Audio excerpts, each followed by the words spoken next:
ఎక్సెల్లా global study abroad summit 2024 జరగబోతోంది. ఫిబ్రవరి 11న ఉదయం 10 గంటల నుంచి సాయంత్రం 5 గంటల వరకు తాజ్ డెక్కన్, బంజారా హిల్స్, హైదరాబాద్లో. నమస్తే, నేను Kavitha. Welcome to I Dream News. Telangana రాష్ట్ర రాజకీయాల్లో అసెంబ్లీ ఎన్నికల తర్వాత అంత కీలకంగా మారబోతున్నాయి పార్లమెంట్ ఎన్నికలు. ఇక్కడ ప్రధానంగా 3 పార్టీలన్నీ ఫోకస్ పెట్టాయి. అయితే ఇందులో ప్రముఖంగా కనిపిస్తోంది కేసీఆర్ ఈసారి సిట్టింగ్ ఎంపీలకు సీట్లు ఇవ్వట్లేదని. స్ట్రాటజీ ఎలా ఉండబోతోంది, ఇది వర్కౌట్ అవుతుందా, ఓవరాల్గా 3 పార్టీలకు సంబంధించినటువంటి పొలిటికల్ ఈక్వేషన్స్ ఎలా ఉండబోతున్నాయి మాట్లాడుకోబోతున్నాం. ప్రస్తుతం మనతో పాటుగా ఉన్నారు సీనియర్ పొలిటికల్ అనలిస్ట్ ప్రకాష్ గారు. ప్రకాష్ గారు, నమస్కారం అండి. సో మనం అసెంబ్లీ ఎన్నికల నాటికి చూస్తే అందులో ఎంతగా ఇంటర్నల్గా చెప్పినప్పటికీ, అసంతృప్తులు ఉన్నప్పటికీ కూడా సిట్టింగ్లని మార్చలేదు కేసీఆర్. అది ఎఫెక్ట్ తీవ్ర స్థాయిలో పడింది అని రియలైజ్ అయిన తర్వాత పార్లమెంట్ ఎన్నికలకు సంబంధించి ఇప్పుడున్నటువంటి 9 సిట్టింగ్ ఎంపీల్లో కేవలం 3కి మాత్రమే అనౌన్స్ చేశారు. మిగతా చోట్ల మార్చే ఉద్దేశం ఉంది అనేది. ఏది ఈ చేంజ్కి కారణమైంది అనుకుంటున్నారు? అంటే తన ప్రభ ఎంతవరకు ఉంది అనేది తన అంచనా వేయలేకపోయాడు. అసెంబ్లీ ఎన్నికలకు ముందు ఇన్ని పథకాలు ఇస్తున్నాను, నేను ఎప్పుడు ప్రజల గురించి ఆలోచిస్తున్నాను, ఖచ్చితంగా నా ఇమేజ్తోనే వీళ్ళు గెలుస్తారు, నేను చేసిన మంచి పనులు పథకాలతోనే వీళ్ళు గెలుస్తారు అనేది కేసీఆర్ గారి బాగా నమ్మకం ఉండే. అందుకే ఏం చేశాడు, ఎంతమంది చెప్పినా వినకుండా, అంటే జనరల్గా ఆయనకు చెప్పరు ఎవరు, కానీ ఈసారి ఇంటర్నల్గా చాలామంది చెప్పారు. బయట నుంచి ప్రశాంత్ కిషోర్ కూడా 1 year బిఫోరే చెప్పాడు, 1.5 year బిఫోర్. అయితే ఎవరి మాటల్ని కూడా ఆయన లెక్క పెట్టలేదు. ఎందుకంటే తను ప్రజల పల్స్ నాకు తెలిసినంతగా ఎవరికి తెలియదు. నేను ఇంత తండ్రిలాగా, పెద్దన్నయ్యలాగా ఇన్ని పథకాలు వాళ్ళు అడగకపోయినా ఆలోచించకుండా నేను ఇస్తున్నాను కదా, కాబట్టి నాకు తిరుగు లేదు అని అనుకున్నాడు కదా. అది ఆ రిజల్ట్స్ వచ్చాక చాలా షాకింగ్ ఆయనకి. అంటే డైజెస్ట్ చేసుకోలేకపోయాడు ఆయన. కాబట్టి దాని నుంచి లెసన్ తీసుకున్నాడు. ఆయనకు దేవుడు కూడా ఒక మంచి అవకాశం ఇచ్చాడు. బ్లెస్సింగ్స్ ఇన్ డిస్గైజ్ అంటాం. ఏంటంటే ఆ సమయానికి ఆయనను బెడ్ రిడెన్ చేశాడు. అది ఆయనకు శారీరకంగా నష్టమైనా కూడా రాజకీయంగా లాభం చేకూర్చింది. అనివార్య పరిస్థితుల్లో రెస్ట్లో ఉన్నప్పుడు ఏమైందంటే ఈ రీథింకింగ్కు అవకాశం ఏర్పడుతుంది. తనను తాను విమర్శించుకోవడానికి, తనను తాను సమీక్షించుకోవడానికి, తన పశ్చాత్తాపానికి అదొక మంచి అవకాశం. కాబట్టి ఎవరు డిస్టర్బ్ చేయకుండా ఒక 2 నెలలు దాదాపుగా ఆయన రెస్ట్లో ఉండడం అనేది పునరాలోచనకు దారితీస్తుంది. మళ్ళీ ఆయన శక్తితోని తిరిగి లేస్తాడు. ఎవరు కాదనలేని సత్యం. తెలంగాణ రాజకీయాలలో ఇప్పటికైనా ఎప్పటికైనా కేసీఆర్ ప్రభ ఎప్పటికీ కూడా తగ్గదు. ఇవాళ తాత్కాలికంగా ఎలక్షన్స్లో ఓడిపోయినా కూడా చిరస్థాయిగా ఆయన ప్రభ ఉంటుంది. తెలంగాణ తెచ్చిన వ్యక్తిగా, తెలంగాణ కోసం అందరినీ మేల్కొల్పిన వ్యక్తిగా ప్రజల లోపల సానుభూతి ఎప్పటికీ ఉంటుంది ఆయన అంటే. ఒక రకంగా చెప్పాలంటే ఎలక్షన్ నాటి వాతావరణం కూడా ఇప్పుడు లేదు, చాలా ఫాస్ట్గా చేంజ్ అయింది. ఎందుకంటే ప్రజలు కూడా ఊహించలేదు కేసీఆర్ దిగిపోతాడు అని. ఏదో ఎమ్మెల్యేల మీద వ్యతిరేకత ఇట్లాంటివన్నీ, ఒక సెక్షన్ అయితే కేసీఆర్ మీద వ్యతిరేకంగా ఉన్నది వాస్తవం, బట్ ఆ పర్సంటేజ్ చాలా తక్కువ. కొంతమందికి వ్యతిరేకత ఉన్నా కూడా ఈయన తప్ప ఎవరు దిక్కు అనేది ఒక ఆశ ఉండే. బట్ ఇవాళ రీథింకింగ్ స్టార్ట్ అయింది కొన్ని ప్యాకెట్స్లలో, కొన్ని సెక్షన్స్లలో. కాబట్టి పార్లమెంట్ ఎలక్షన్స్ అంటే ఎక్కువ సీట్లు, దాదాపుగా ఉత్తర తెలంగాణలో దాదాపు అన్ని పార్లమెంట్ సీట్లు గెలుచుకోవడానికి కావాల్సిన ఎమ్మెల్యేల బలం కానీ, మొన్నటి ఓట్ల పర్సంటేజ్ కానీ కాంగ్రెస్కే ఉంది. కాబట్టి 80 అసెంబ్లీ సెగ్మెంట్స్లో, అంటే ఒక మెదక్, హైదరాబాద్ సరౌండింగ్స్ తీసేస్తే రిమైనింగ్ తెలంగాణ అంతా, దక్షిణ తెలంగాణ, ఉత్తర తెలంగాణ కానీ 80 సీట్లల్లో కేవలం 15 సీట్లు మాత్రమే టీఆర్ఎస్ గెలిచింది. ఆ 15 సీట్లలో కూడా ఏ ఒక్క పార్లమెంట్ సీట్లో నలుగురిని గెలిపించుకోలేకపోయింది, ఇంక్లూడింగ్ కరీంనగర్. అక్కడ 5 గెలిచినా కూడా ఒక పార్లమెంట్లో 2, ఒక పార్లమెంట్లో 3 వచ్చాయి. కాబట్టి 4 అసెంబ్లీ సెగ్మెంట్స్ ఉన్న పార్టీ గెలవడానికి ఎక్కువగా అవకాశం ఉంటుంది. కాబట్టి ఒక మేడ్చల్, తర్వాత వికార్, అంటే ఇక్కడ హైదరాబాద్ సంబంధించి చేవెళ్ళ, ఈ 2 స్థానాలు సికింద్రాబాద్, ఈ మూడిట్లోనే ఎమ్మెల్యేల బలం టీఆర్ఎస్కి ఉంది. ఎమ్మెల్యేల బలమైన పర్సంటేజ్ ఆఫ్ ఓట్స్ మెదక్ ఒకటి, మెదక్ కూడా, ఈ 4 సీట్లలోనే ఖచ్చితంగా బీఆర్ఎస్కి అవకాశం ఉంది. బట్ ఇక్కడ సిటీ వర్డిక్ట్ ఎట్లుంటుందంటే మిక్స్డ్ ఉంటుంది ఇక్కడ. పోయినసారి మల్కాజ్గిరి పార్లమెంట్లో 7 అసెంబ్లీ సెగ్మెంట్లలో బీఆర్ఎస్ ఉన్నా కూడా రేవంత్ రెడ్డి గెలిచాడు. కాంగ్రెస్ గెలిచింది అక్కడ. బట్ ఈసారి ఒక సెలబ్రిటీ ఎవరైనా అంటే కేసీఆర్ కుటుంబం నుంచి కానీ ఒక పాపులర్ ఫిగర్ ఎవరైనా అక్కడ నిలబడ్డట్టయితే గెలిచే అవకాశం ఉంది మల్కాజ్గిరి. తర్వాత మెదక్ ఖచ్చితంగా గెలుస్తుంది. కేసీఆర్ ఎవరిని పెట్టినా కూడా మెదక్ గెలుస్తుంది. చేవెళ్ళ గెలిచే అవకాశం ఉన్న సీట్ అది, కానీ టఫ్ ఫైట్ ఉంటుంది అక్కడ. ఏంటంటే విశ్వేశ్వరరెడ్డి వస్తాడు అక్కడ, బీజేపీతోనే ప్రధాన పోటీ ఉంటుంది అక్కడ విశ్వేశ్వరరెడ్డికి టీఆర్ఎస్కి మధ్య. కాబట్టి కొంత ఆ ఫైట్లో రంజిత్ రెడ్డి బయటపడే అవకాశం కూడా ఉంటుంది. సికింద్రాబాద్ మనం చెప్పలేము, ఎందుకంటే లాస్ట్ టైం కిషన్ రెడ్డి గెలిచాడు అక్కడ. ఈసారి కూడా ఆయన గెలవడానికి చాలా ప్రయత్నం చేస్తాడు. అయితే నెక్స్ట్ మోడీ గారే మళ్ళీ వస్తారనేది 199 మంది మైండ్లలో ఉంది ఏది కేంద్రంలో మళ్ళీ. కాబట్టి కిషన్ రెడ్డి గారు మళ్ళీ మంత్రి అయ్యే అవకాశం ఉంటుంది, బండి సంజయ్కి మంత్రి అయ్యే అవకాశం ఉంటుంది. బట్ ఈ 2 సీట్లలో బీజేపీని గట్టిగా సపోర్ట్ చేస్తారని నేను అనుకుంటున్నా. ఇక్కడ సికింద్రాబాద్ అసెంబ్లీ సెగ్మెంట్లో కూడా దాదాపు అన్నీ బీఆర్ఎస్కే ఉన్నాయి, కానీ ఫలితం అంత ఆశాజనకంగా ఉండకపోవచ్చు. అయితే ఇక రిమైనింగ్ ఏవైతే ఉత్తర తెలంగాణ దక్షిణ తెలంగాణ సీట్లు ఉన్నాయో దాదాపుగా అన్ని మార్చాల్సి వస్తుందమ్మా. జహీరాబాద్ చేవెళ్లతో పాటుగా నామా నాగేశ్వరరావుకి అనౌన్స్ చేశారు. ఆ తర్వాత కరీంనగర్ని వినోద్ గారిని చూసుకోమని చెప్పారు. అంటే కరీంనగర్లో వినోద్ కంటే బెస్ట్ ఆల్టర్నేటివ్ ఎవరు లేరు. ఒకవేళ కేసీఆర్ ఫ్యామిలీ నుంచి ఎవరైనా కేసీఆర్ గారో లేకుంటే ఇంకెవరన్నా కరీంనగర్ నుంచి పోటీ చేస్తామంటే తప్ప Vinod is the best option. వినోద్కు ఉన్న పర్సనల్ ఇమేజ్ వల్ల అక్కడ పొన్నం ప్రభాకర్ లేకపోవడం, ఎవరినో కొత్త వాళ్ళని పెట్టడం వల్ల, సపోజ్ ప్రవీణ్కి అడుగుతున్నట్టున్నారు, హుస్నాబాద్ సీట్ పొన్నం ప్రభాకర్కి ఇచ్చాడు కాబట్టి ప్రవీణ్ రెడ్డిని అడుగుతున్నట్టున్నారు. అక్కడ ఎవరు వచ్చినా వినోద్కు ఆ పర్సనల్ ఇమేజ్, ఆయన తెలంగాణ ఉద్యమం నాటి నుంచి కూడా ఎంపీగా అక్కడ పనిచేశాడు కాబట్టి ఆయన కొంత అనుకూలంగా ఉండే అవకాశం ఉంది. ఎమ్మెల్యే సీట్లు లేకపోయినా అంటే అక్కడ కూడా ఒక 2-3 ఎమ్మెల్యే సీట్లు ఆయన సెగ్మెంట్లో వచ్చాయి. అయితే బండి సంజయ్ అక్కడ ప్రధాన పోటీ ఇద్దరి మధ్య ఉంటుంది.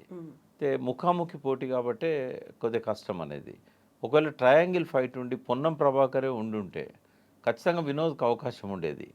ఇప్పుడు ముఖాముఖి పోటీ బండి సంజయ్కి ఆయన ఇమేజ్ చాలా పెరిగింది అప్పటికిప్పటికి. పోయినసారి వినోద్ మీద ఆయన గెలిచిన నాటికి ఇప్పుడు ఆయన గెలిచే నాటి ఇప్పుడు ఆయన పోటీకి దిగే నాటికి బండి సంజయ్ ఇమేజ్ ఎక్కడికో పోయింది. ఆయన పార్టీ అధ్యక్షునిగా తర్వాత ఆయన ఒక ప్రచారం జరిగింది ఆయన గెలిస్తే మంత్రి అవుతాడు అని చెప్పేసి. కాబట్టి అది టఫ్ సీట్ అవుతుంది. కాకపోతే ముఖాముఖి పోటీలో చెప్పలేం మనం, ఎందుకంటే మొన్న ఎమ్మెల్యేగానే గెలవలేకపోయాడు కదా. మరి ఎంపీగా పార్లమెంటు పంపుతారా లేదా అనేది చూడాల్సిన అవసరం ఉంది. ఇంకా మిగతా కాన్స్టిట్యున్సీలలో కవిత గారు నిజామాబాద్ నుంచి గతంలో పోటీ చేసి ఒకసారి గెలిచారు, ఒకసారి ఓడిపోయారు. ఈసారి ఆమె గెలిస్తే కొంత అరవింద్కు మధ్యలో టఫ్ ఫైట్ ఉంటుంది, చూడాలి. అది చెప్పే అవకాశం లేదు, ఎందుకంటే జగిత్యాల కోరుట్ల ఎవరు ఎక్స్పెక్ట్ చేయలేదు ఇంత వేవులా బయటపడ్డాయి. కవిత మీద ఒక సానుభూతి ఉంది అక్కడ ఓడిపోయింది అనేది.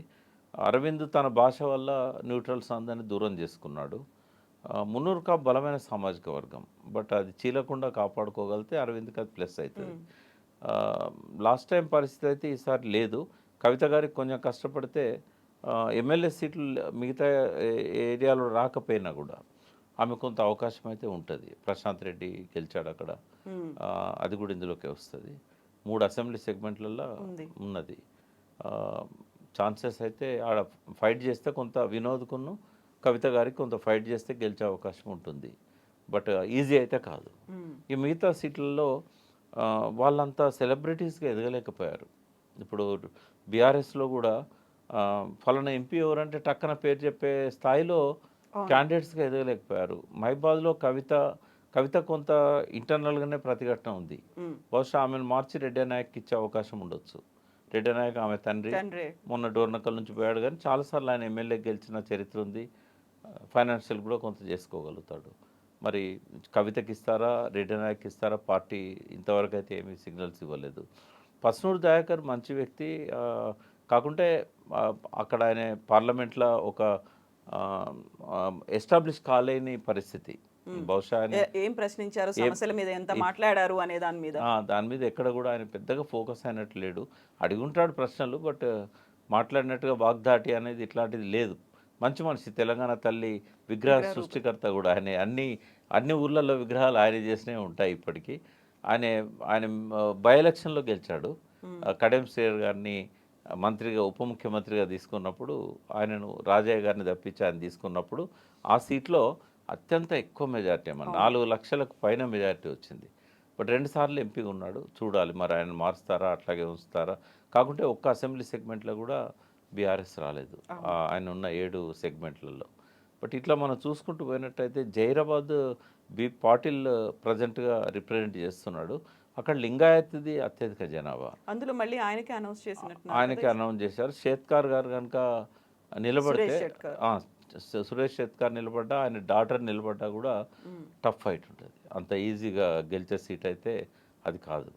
మెదక్ కేక్ వాక్ ఉంది. ఒక మెదక్ స్థానిక నియోజకవర్గంలో తప్ప మెదక్ సీట్లలో దాదాపుగా బీఆర్ఎస్ వచ్చింది. జైరాబాద్లో కూడా గెలిచారు కొంతమంది ఎమ్మెల్యేలు, బట్ టఫ్ ఫైట్ ఉంటుంది జైరాబాద్లో. సో ఇప్పుడు మార్చాలి అనుకుంటున్న వాళ్ళని, లేకుంటే సిట్టింగ్లు అందరికీ ఇవ్వకపోవడానికి ప్రధాన కారణం కూడా అసెంబ్లీ ఎన్నికలకు సంబంధించి వచ్చినటువంటి ఒక గుణపాఠమో, లేకుంటే దాని నుంచి నేర్చుకున్నారు అనుకుంటే, ఇప్పుడు మారుస్తున్న స్థానాలు కూడా చూస్తే ఎస్సీ ఎస్టీలవే ఎక్కువ ఉండేట్టున్నాయి, రిజర్వ్ స్థానాలే ఉన్నాయి. అందులోనూ గతంలో కొంతమంది మంత్రులు ఓడిపోయారు, ఈసారి గెలవలేకపోయారు. వాళ్ళకి ఛాన్స్ ఇస్తే బెటర్ ఏమో అనే ఆలోచన కూడా ఉన్నట్టు తెలుస్తుంది.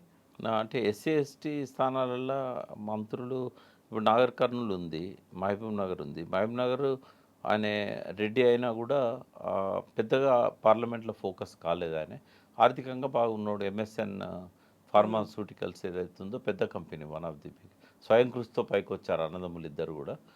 సో ఆయనకు మరి ఈసారి ఛాన్స్ ఇస్తారా లేదా తెలియదు. ఎందుకంటే అవతల వైపు జితేందర్ రెడ్డి గారు వచ్చే అవకాశం ఎక్కువగా ఉంది. అరుణ గారు కూడా అడుగుతున్నారు గద్వాల్లో. సో వాళ్ళిద్దరిట్లో ఎవరికి ఇచ్చినా కూడా టఫ్ ఫైట్ అవుతుంది అది. సో మారిస్తే మార్చవచ్చు అక్కడ. ఒకవేళ నిరంజన్ రెడ్డి లాంటి వాళ్ళని తీసుకొచ్చి పెడితే, శ్రీనివాస్ గౌడ్ వచ్చినా కూడా కొద్దిగా ఫైట్ అయితే ఉంటుంది. మంత్రిగా వాళ్ళు నియోజకవర్గమే కాకుండా జిల్లా అంతా కూడా కొంత ప్రాతినిధ్యం వహించారు. వనపర్తి నిరంజన్ రెడ్డి, బట్ అక్కడ నాగర్ కర్నూల్లో అది ఎస్సీ నియోజకవర్గం, చెప్పలేం, మార్చవచ్చు కూడా, అక్కడ మార్చే అవకాశం ఉండొచ్చు. సీనియర్ క్యాండిడేటే ఉన్నారు రాములు గారు, బట్ అవకాశం అవుతుంది. మందా జగన్నాథం గారు పార్టీ వదిలిపెట్టిపోయారు. ఆయన ఉంటే బహుశా ఆయనకి ఈసారి అవకాశం వచ్చేది అక్కడ బీఆర్ఎస్ నుంచి. సో వరంగల్ మహబాద్ ఎస్సీ ఎస్టీ. మీరు అన్నట్టు ఖమ్మంలో నామా నాగేశ్వరరావు పెద్ద పోటీని ఎదుర్కోవాల్సి వస్తుంది అక్కడ. లాస్ట్ టైం ఆయన గెలిచారు, కానీ ఈసారి టఫ్ ఫైట్ ఉంటుంది. ఎందుకంటే ఒక్క భద్రాచలం సీటు, అది కూడా మహబాద్ కిందకి వస్తుంది. ఖమ్మంలో ఉన్న 7 నియోజకవర్గాలు కూడా కాంగ్రెస్కి వెళ్ళినాయి. పొంగులేటి తుమ్మల బలంగా, ఇవాళ బలమైన వ్యక్తులుగా ఎస్టాబ్లిష్ అయ్యారు, ఇద్దరు మంత్రులుగా ఉన్నారు. కాబట్టి ఆ సీట్ని ఎట్టి పరిస్థితుల్లో వాళ్ళు వదులుకోరు. చాలా ప్రెస్టేజ్ ఇష్యూగా కూడా తీసుకుంటారు. పర్టికులర్గా ఖమ్మం జిల్లాలో ఇన్ఫ్లుయెన్షియల్ సెక్షన్ ఏదైతే ఉన్నదో ఖమ్మ సెక్షన్, ఆ ఖమ్మలో డివిజన్ వచ్చింది. ఆ డివిజన్లో పువ్వాడ నాగేశ్వరరావు, పువ్వాడ అజయ్ కుమార్, ఒకప్పుడు వాళ్ళది బాగా ఇన్ఫ్లుయెన్స్ ఉండేది. ఇప్పుడు ఆయన గెలవలేకపోయాడు కాబట్టి నామా నాగేశ్వరరావు కొంచెం ఆ కమ్యూనిటీ నుంచి కూడా, ఎందుకంటే తుమ్మల అక్కడ మంత్రిగా ప్రాతినిధ్యం వహిస్తున్నప్పుడు తుమ్మలకు మొదటి నుంచి కూడా ఆ కమ్యూనిటీ మీద బాగా గ్రిప్ ఉంది. చెప్పలేము, అక్కడ నాగేశ్వరరావు గారు గెలవడం అనేది చాలా సాహసోపేతమైన ఇది. ఆయనకే అనౌన్స్ చేశారు. ఇంకా వేరే క్యాండిడేట్ కూడా ఎవరు లేరు అక్కడ. ఆ సామాజిక వర్గం నుంచే జనరల్గా ఇస్తారు. ఒకవేళ రెడ్డి సామాజిక వర్గం నుంచి ఇద్దామన్నా పొంగులేటి చాలా హోల్డ్ ఉంది ఆయనకు అక్కడున్న రెడ్డిస్లలో. కానీ ఆర్థికంగా బలమైన వ్యక్తి, అందరినీ తన డబ్బులతో గెలిపించుకున్నాడు. కాబట్టి ఖమ్మం కూడా అది కొంచెం కష్టమైన పని. ఈ హోప్ ఉన్నాయి, ఒక 3-4 సీట్స్లలోనే బాగా బలంగా ఉంది.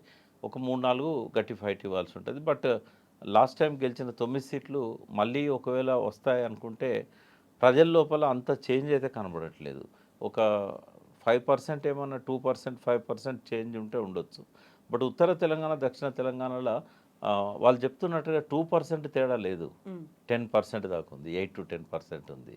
ఓవరాల్గా చూసినప్పుడు 2% డిఫరెన్స్ ఉంది యావరేజ్ తీసుకుంటే. బట్ ఈసారి అట్లా యావరేజ్ తీసుకునే పరిస్థితి లేదు. ఎందుకంటే ఒక ఏరియా మొత్తం బీఆర్ఎస్కుంటే మెజారిటీ ఏరియాలలో మొత్తం అటు ఉంది. ఇక్కడ 39 సీట్స్లో 24, 39లో 24 బీఆర్ఎస్కి వస్తే 80లో అక్కడ 15 వచ్చాయి. కాబట్టి అంత డ్రాస్టిక్ చేంజ్ ఇంత తొందరగా వస్తుందని నేనైతే అనుకోవట్లేదు. కాబట్టి ఎట్టి పరిస్థితుల్లో ఈసారి ఉన్న సీట్లను గెలిపించుకోవడం అనేది చాలా కష్టమైన పని బీఆర్ఎస్కి. సో కాంగ్రెస్ కూడా గతంలో 3 ఎంపీ స్థానాలు ఉంటే ఒకరు ముఖ్యమంత్రి అయ్యారు, 2 మంత్రులు అయిపోయారు. మళ్ళీ అక్కడ కూడా వాళ్ళు రీగెయిన్ చేసుకోవాలి. ఈసారి 10 పార్లమెంటు స్థానాలను గెలుచుకుంటామనేది ఒక 15 రోజుల కింద టార్గెట్ ఉంటే ఇప్పుడు మొత్తం మేము గెలుచుకుంటామనేది 14 అని ముఖ్యమంత్రి గారు అన్నారు. 14 వరకు మేము ఎక్స్పెక్ట్ చేస్తున్నాం అన్నారు. అది అత్యాశయం కాదు, ఆయన సీరియస్గా తీసుకుంటే. ఎందుకంటే బీజేపీ బాగా వెనుకబడ్డది. చూడండి మీరు, కాంగ్రెస్లో ఉన్న ఎంపీలను 3 నిలబెడితే 3 గెలిచారు. బీజేపీలో ఉన్న ఎంపీలను 3 నిలబెడితే 3 ఓడిపోయారు. ఒక కిషన్ రెడ్డి తప్ప 3 పోటీ చేశారు. వాళ్ళు కిషన్ రెడ్డి పోటీ చేసినా ఓడిపోయేవాడే. అంటే బీజేపీది బాగా తగ్గింది. ఈసారి వాళ్ళు ఎంపీలుగా గెలిచే అవకాశం చాలా కష్టంగా ఉంది. అంత బండి సంజయ్కి కిషన్ రెడ్డికే కొద్దిగా ఎడ్జ్ కనబడుతుంది అంతే. మిగతా సీట్లలో చాలా కష్టం. ఫోకస్ అనేది సౌత్ ఇండియా మీద బీజేపీ ఎక్కువ ఫోకస్ పెట్టింది. మొన్న అమిత్ షా వస్తారనుకున్నారు కానీ లాస్ట్ మినిట్లో అది క్యాన్సిల్ అయిపోయినప్పటికీ కూడా 10 స్థానాలు మేము గెలుచుకుంటామని బీజేపీ చెప్తోంది. థర్డ్ టర్మ్ మళ్ళీ మోదీ వస్తున్నారు కాబట్టి ఇక్కడ నుంచి కూడా మెజారిటీ షేర్ వస్తుంది అనేది. ఇక్కడ నుంచి రాదమ్మా. Hardly they will get only 2 to 3 seats. అది కూడా కవిత గారికి అనుకూలంగా కొంత చేసుకోగలిగితే నిజామాబాద్ కూడా రాదు వాళ్ళకి. వాళ్ళకి వచ్చే 2 సీట్లు. అక్కడ ఏమైందంటే వాళ్ళు ఆదిలాబాద్ నిజామాబాద్లో కొంత ప్రభావం చూపెట్టగలిగినా కూడా ఒక ఎంపీ సీట్ని గెలిపించుకోగలిగినంత బలాన్ని వాళ్ళు ఆదిలాబాద్ నిజామాబాద్లో కూడా చేసుకోలేకపోయారు. నిర్మల్, తర్వాత ఆర్మూరు, ఇవి వాళ్ళ అభ్యర్థులు గెలిచారు. సిర్పూర్ కాగజ్ నగర్ ఇవి ఉన్నాయి, కానీ అంత ఎంపీ సీట్ని గెలిపించుకునే అంత లేదు. ఇంకోటి వేవ్ సెకండ్ టైం మోడీ వచ్చినప్పుడు ఉన్నంత మోడీ అనుకూల వాతావరణము ఇప్పుడు థర్డ్ టైం లేదు. రామ్ మందిర నిర్మాణం, బాలరాముడు హెల్ప్ చేస్తాడు అనేది అదంతా ఉత్తరాది బెల్ట్కే పరిమితం అవుతుందా? ఇక్కడ దాకా రాలేదా? యాక్చువల్గా అంటే రాముడిని అందరూ నమ్ముతారు. రాజకీయంగా అయోధ్య అంతకుముందు కూడా బనారస్ని బాగా చేశాడు, కాశీని అని చెప్పి ఒక పేరు అయితే వచ్చింది. బట్ 1% ఏమన్నా దానివల్ల పెరిగితే పెరగవచ్చు. బట్ అంతకంటే ఎక్కువ తగ్గింది. ఆ తగ్గడం అనేది అంత ఓవర్కమ్ కావడానికి అవకాశం లేదు. రాముంది ఇంకోటి షార్ట్ మెమరీ. ఇప్పుడు 100 రోజుల ముందు రాముంది ఏం గుర్తుంటుంది?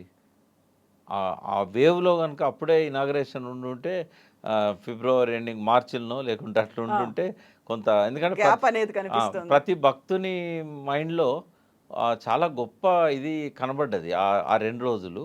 అన్ని ఛానళ్ళు కూడా అయోధ్య మీద లైవ్ పెట్టడము, నిలపడము, చాలా బాగా కట్టారు అని చెప్పి ఆ టాక్ అంతా 2 రోజులు అయితే చాలా బాగా వచ్చింది. ఆ 2 రోజులు 100 రోజుల తర్వాత ఆ జ్ఞాపకం సరిపోదు, అది ఓటు వేయడానికి సరిపోదు. అదే. సో ఓవరాల్గా ఇప్పుడు తెలంగాణకు సంబంధించి 17 పార్లమెంటు స్థానాల్లో ఎవరెవరికి ఎన్ని వస్తాయి అంటే ఒకటి మాత్రం ఎంఐఎం అలాగే ఉంటుందా? ఎంఐఎంకి 1 సీటు తప్ప రాదు. ఎందుకంటే మీరు గమనించాల్సింది ఒక ముఖ్యమైన ఫ్యాక్టర్ ఏంటంటే, మొట్టమొదటిసారిగా ఈ 20 ఏళ్లలో ఓవైసీ గాలిని ఎదుర్కొంటున్నారు. ఓవైసీ కంట్రోల్ చాలా వరకు పోయింది ముస్లిమ్స్ మీద. మొన్న అసెంబ్లీ ఎన్నికల్లో 2 స్థానాల్లో అతి కష్టంగా గెలవగలిగారు. వర్టికల్ డివిజన్ వచ్చింది ముస్లిమ్స్లో. ఓవైసీ మీద ఫేత్ అనేది తగ్గుతూ ఉంది. కాబట్టి హైదరాబాద్లో కూడా స్ట్రగుల్ చేయాలేమో. ఇంతకుముందు చాలా సునాయాసంగా వచ్చేవాళ్ళు. ఒకవేళ కనుక రేవంత్ రెడ్డి స్ట్రిక్ట్గా ఏజెంట్స్ని పెట్టి, ఇటు బీఆర్ఎస్ పార్టీ కూడా స్ట్రిక్ట్గా ఏజెంట్స్ని పెట్టి రిగ్గింగ్ ఆపగలిగితే ఓవైసీకి కూడా కష్టమవుతుంది గెలవడం. 2వ సీటు గురించి వాళ్ళు ఆలోచించాల్సిన అవసరం లేదు. ఇంకా ఫైట్ అంతా కూడా ఈ 3 పార్టీల మధ్యలోనే ఉంటుంది. ఈ 3 పార్టీలలో కూడా మెజారిటీ స్థానాలు గెలిచే అవకాశం కాంగ్రెస్కి ఉంది. ఒకవేళ మల్కాజ్గిరిలో ఫలితం ఈసారి బీఆర్ఎస్కి రావాలంటే ఒక సెలబ్రిటీ లాంటి వ్యక్తి అయితే తప్ప రాదు. కవితకు, వినోద్కి అవకాశం ఉంది, బాగా ఫైట్ చేయాలి. చేవెళ్ళ కొంత ఈజీగా గెలవగలిగే సీటు, అది వస్తుందని నేను అనుకుంటున్నా. ఇవి తప్ప ఇంకా మనం చెప్పుకోవడానికి ఏం లేదు. సో ఏం జరుగుతుంది?